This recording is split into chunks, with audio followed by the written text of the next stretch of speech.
आज सकाळी साईला क्लासमध्ये सोडून आल्यानंतर मग मी स्वयंपाकाला लागलेले होते, कारण जाताना नाश्ता वगैरे त्याला बनवून दिलेला होता. भाजी आणि बाकी कामं राहिलेली होते, तर इथे मी ते काम बनवायला घेतले. कारण रात्री मी इथे 1 वाटी हरभरा, जो की आपल्या घरी देशी हरभरा असतो, तो हरभरा इथे मी भिजत टाकलेला होता आणि 1 वाटी मटकी भिजत टाकलेली होती. तर सर्वात आधी तर म्हटलं मटकीला व्यवस्थित असं धुवून घेतलं 2-3 पाण्याने आणि चाळणीमध्ये काढून ठेवली. असं केल्याने ना त्यातलं पाणी पूर्णपणे गळून जातं आणि मग पटकन मोड येतात. त्यामुळे शक्यतो जेव्हा पण आपण मटकी बांधून ठेवतो किंवा जर बांधून नाही ठेवली, एखाद्या प्लास्टिकच्या डब्यामध्ये जरी ठेवली, तरी पण त्याला ना असं पाणी सगळं गळून गेल्यानंतरच ती ठेवायची, म्हणजे त्याला पटकन म्हणजे मोड येतात. अगदी एका दिवसामध्ये सुद्धा खूप छान असे याला मोड येतात. तर एकदा या पद्धतीने नक्की ट्राय करून बघा, खूप छान होते ही मटकी. झटपट असे तुम्हाला मोड आणायचे तर असेल तर या पद्धतीने नक्की ट्राय करून बघा. व्यवस्थित असं 2-3 पाण्याने धुतले नंतर अशा पद्धतीने थोडे थोडे आपण जो इरळून म्हणतो ना, तर तशा पद्धतीने इथे करून घेतले. थोडे थोडे करून हे काढून घेतले आणि मग चाळणीत टाकून घेतले. त्यामुळे खडे वगैरे काय असतील तर ते खाली राहतात. जर आपण साफ केलेली नसेल आणि फक्त असं करून घेतलं तरीही त्यातली खडे बाहेर पडतात किंवा खडे निघून जातात. त्यामुळे अशा पद्धतीने जेव्हा पण तुम्हाला मटकी काढून घ्यायची असेल तेव्हा असं करून घ्यायची. व्यवस्थित असं सगळीकडे पसरून ठेवली आणि मग तसंच पातेल्यावरती ठेवली, कारण 10-5 मिनिटानंतर ना त्यातलं पूर्ण पाणी गळून जातं. तर इथे मी हरभरा, जो आपला देशी हरभरा होता गावाकडचा छोटावाला, तर तो मी इथे पाणी टाकून इथे थोडंसं त्यामध्ये मीठ घालून इथे कुकरमध्ये लावलेला होता. कारण 1-2 शिट्ट्या जर कुकरच्या करून घेतल्या तर पटकन आपला ही हरभरा शिजल्या जातो. त्यामुळे म्हटलं 1-2 शिट्ट्या इथं करून घेते. छान असा हरभरा शिजल्यानंतर इथे काढून बघितलं तर मस्त असं इथे हरभरासुद्धा आपला शिजलेला होता. जास्त काही शिजवून घ्यायचं नाही, कारण पटकन असा गाळ होतो. त्यामुळं अगदी 1 नाही तर 2 शिट्ट्याच आपल्याला इथे करून घ्यायच्या. मग असं व्यवस्थित असं छान शिजवून घ्यायचं आणि शिजताना थोडंसं मीठ घातलं ना, मग त्याला आतपर्यंत म्हणजे मीठ म्हणतो पण आणि आपली भाजी लागत नाही, किंवा जे आपण असं कडधान्य खातो तर ते शिजताना जर मीठ घातलं तर ते आळणी वगैरे लागत नाही आणि छान आपली टेस्ट होती. तर मस्त तर आज मी ना लोखंडी कढईमध्ये इथे हरभऱ्याची उसळ बनवणार होते. वजन कमी जर करायचं असेल ना, तर अशा पद्धतीची उसळसुद्धा खूप म्हणजे कामी येते. कारण वजन कमी करण्यासाठी ना नाश्त्यासाठी उसळ आपण वापरतो. तर बिना मिठाची तिखट, मीठ, कांदा, टोमॅटो घालून आपण ही उसळ बनवू शकतो किंवा वाफलून घेऊन सुद्धा पण डायरेक्टली खाऊ शकतो. तर इथे एका कढईमध्ये मी थोडंसं तेल टाकून घेतलं, त्यामध्ये जिरी मोहरी थोडंसं टाकून घेतलं आणि कढीपत्तासुद्धा टाकून घेतला. आता कढीपत्ता छान तडतडल्यानंतर ना इथे कांदा, टोमॅटो, अद्रक, लसूण आणि खोबरं हे सगळं मी ना चॉपरमध्ये बारीक करून घेतलेलं होतं. कारण आपण जर कट करायला गेलं ना तर जास्त काही बारीक होत नाही आणि मिक्सरला फिरवलं तर एकदमच ग्रेव्ही होते. त्यामुळे जर मीडियम तुम्हाला ठेवायचं असेल तर चॉपर हा एकदम बेस्ट ऑप्शन आहे. तर इथे मी साधं 100 रुपयाचं माझ्याकडे चॉपर आहे. जर तुम्हाला त्याची लिंक हवी असेल तर कमेंट करा, त्याची लिंक भेटून जाईल. तरी साधं चॉपर इथे घेतलेलं आहे, त्याने चॉप केलं मी सगळं.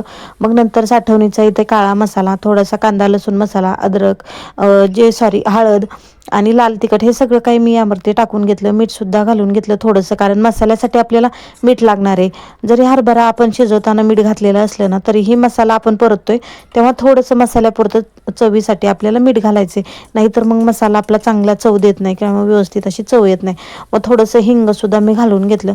हिंगामुळे आपल्याला ॲसिडिटी होत नाही, पचन चांगलं होतं आणि पोट वगैरे आपलं फुगत नाही किंवा कुठलाच पित्ताचा वगैरे त्रास होत नाही. त्यामुळे शक्यतो अशा भाज्यांना जेव्हा पण आपण कांदा टोमॅटो असं काही घालतो ना तेव्हा हिंग आवर्जून घालत जा.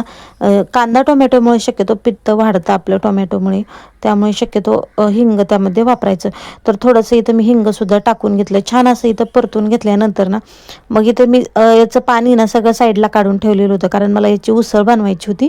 त्यामुळे मी पाणी काही जास्त इथे घेतलेलं नव्हतं, अगदी थोडंसं पळीभर पाणी यामध्ये मी ठेवलेलं होतं. कारण डायरेक्टली सुक्कं पण हरभऱ्याची भाजी किंवा कुठलीही भाजी असू द्या, पण आपण जेव्हा सुक्के खातो तेव्हा अगदी गिळायला त्रास होतो किंवा तोटर जे म्हणतो ना आपण, तर तसं होतं, म्हणजे ती खाऊशी वाटत नाही भाकरीसोबत. त्यामुळे थोडीशी जर लपतपी भाजी असेल तर ती खायला छान लागते आणि मस्त अशी आपली त्याची उसळ लागते, हो की नाही.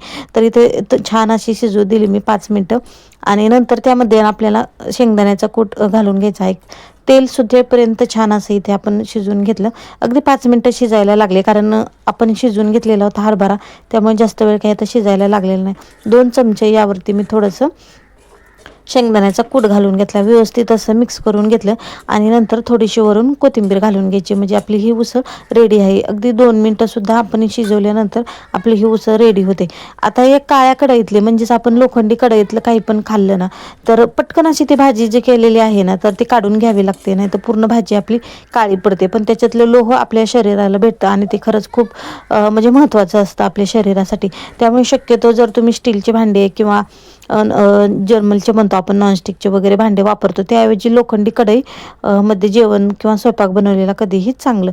तर इथे माझी उसळ तर बनवून झालेली होती. ती उसळ मी ना स्टीलच्या कढईमध्ये काढून ठेवली, कारण जास्त वेळ जर राहिली असती जेवणापर्यंत तर अगदी काळी पडून गेली असती. त्यामुळे मी स्टीलच्या भांड्यामध्ये काढून ठेवली आणि ते कढई घासून ठेवली. नंतर इथे मी मटकी जी ठेवलेली होती, आपण पाहिलं तुम्ही, तर ती मी चाळणीतली इथं सुती फडक्यामध्ये ओतून ठेवली. म्हणजे माझ्याकडे एक रुमाल होता सुती, तर त्यासाठी इथे मी त्यामध्ये काढून घेतली आणि व्यवस्थित असं बांधून ते सुद्धा ठेवून दिले. नंतर इथे मी एक कैरी घेतलेली होती, कारण आता सध्याकडे कैऱ्या जास्त काही पाहायला भेटत नाही आहेत, पण माझ्याकडे होत्या. कारण इथे कॅम्पामध्ये ना कैऱ्यांचे आणखीनही काही म्हणजे झाडं आहेत, त्यांना कैऱ्या आहेत. तर त्या कैऱ्या आहोंनी त्या दिवशी आणलेल्या होत्या 2-4 दिवसापूर्वी.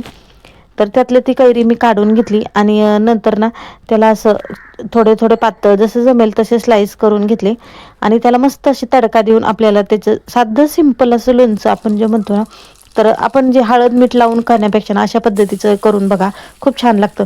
मग तिथं तडका देण्यासाठी मी थोडंसं तेल घेतलं, त्यामध्ये जिरे मोहरे आणि ठेचलेला लसूण घालायचा, थोडीशी हिंग घालायचं आणि थोडंसं कोथिंबीरसुद्धा घालून घ्यायची. हे सगळं काही मी यामध्ये घालून घेतलं. छान असा तडका म्हणजे बसू द्यायचा त्याला आणि नंतर ते तडतडलेलं तेल, एकदम कडक कडकडीत तेल आपल्याला यामध्ये घालून घ्यायचं. तर मीठ आणि थोडीशी हळदसुद्धा मी यासोबत घालून घेतलेली होती. तुम्ही पाहू शकता तिथे सगळं व्यवस्थित असं मिक्स करून घेतलं आणि छान असा तडतड येईपर्यंत आवाज असा मस्त तडका दिला. याची चव ना, आपण हे जे लसूण घालतो ना ठेचून, त्यामुळे इतका मस्त त्याचा स्मेल येतो ना. आणि जे तडका बसलेला असतो तो एकदम कडक तडका असतो, त्यामुळे त्याचा असं हे जे लोणचं बनतो ना आपण साधं तोंडी लावण्यासाठी तुम्ही म्हणू शकता, तर त्याची चव अगदी अप्रतिम असते. या पद्धतीने तुम्ही नक्की ट्राय करून बघा, खूप छान लागतं. तर इथे सगळं व्यवस्थित असं मिक्स करून घेतलं आणि दिसायला सुद्धा म्हणजे एवढं सुंदर दिसत होतं ना, माझ्या तोंडाला तर लगेच पाणी सुटलं. मी लगेच एक चेक करून बघितलं कसं लागतं. खूप छान लागत होतं हे. तुम्हाला जर ही रेसिपी आवडली असेल तर आपल्या चॅनलला नक्की लाईक करा. तुम्ही लाईक तर करतातच, पण तरीही आधी करा, कारण विसरून जातो आपण परत परत कामांमध्ये. नंतर सगळं काही स्वयंपाक वगैरे आवरून घेतला, साईला सुद्धा स्कूलला पाठवलं आणि नंतर मग मी इथं ब्लाऊज कटिंग करायला बसले, कारण मला ताईंचा ब्लाऊज द्यायचा होता शिवून आणि त्यासाठी इथे मी पेपर कटिंग तर केलेलंच होतं, त्यावरतीच मी इथे ब्लाऊज कटिंग करणार होते.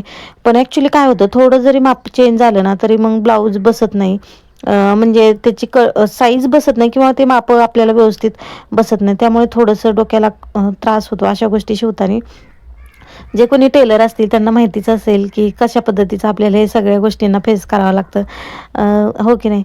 तर व्हिडिओ आपला कसा वाटला, आणि जर व्हिडिओ तुम्हाला आवडला असेल तर नक्कीच चॅनलला सबस्क्राईब करा आणि व्हिडिओला सुद्धा लाईक करा. भेटूया अशाच नवीन ब्लॉग्स. आणि तुम्हाला जर माझ्याकडून नवीन काही माहिती बघायची असेल तर तेही तुम्ही मला कमेंट करून सांगा. त्या म्हणजे माझे ब्लाऊजची कटिंग वगैरे मी कशा पद्धतीने करते, मापं कसे काढायचे, हे जर काही तुम्हाला प्रश्न असतील तर तसे मला तुम्ही कमेंट करा, त्याचे नक्की मी उत्तर देण्याचा प्रयत्न करेल. तर भेटूया असेच नवीन ब्लॉगमध्ये. तोपर्यंत सर्वांना बाय. श्री स्वामी समर्थ.